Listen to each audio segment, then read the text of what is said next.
हाँ तो भैया देख लिए नीलकमल सिंह का गाना कैसे शूटिंग होता है।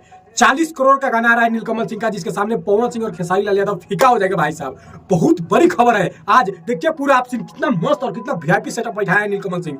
4 करोड़ के तब मोटरसाइकिल पर बैठ के शूटिंग कर रहे हैं। आप इस वीडियो में देख लीजिए, मतलब कि आएगा ना पवन सिंह और खेसारी लाल यादव धुआं धुआं हो जाएगा नीलकमल सिंह गाने के सामने। आगे वाला वीडियो देखिए।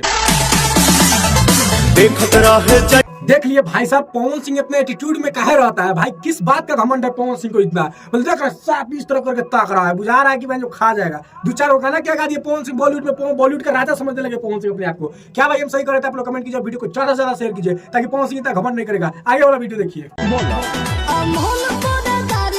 ये देखिए 3-3 लड़की का मजा मार रहा है खेसारी लाल यादव। बताइए कितना बेशर्म आदमी है, शादीशुदा होकर के 3-3 लड़कियों का इस्तेमाल कर रहे हैं खेसारी भैया। इस वीडियो में देखिए कितना मजा से डिस्को डांस कर रहे हैं। ये सब भोजपुरी को बदनाम करने का साजिश किया जा रहा है। क्या भाई हम सही करते? आप लोग कमेंट कीजिए, वीडियो को इतना शेयर कीजिए ताकि खेसारी लाल यादव ऐसा हरकत ना करे।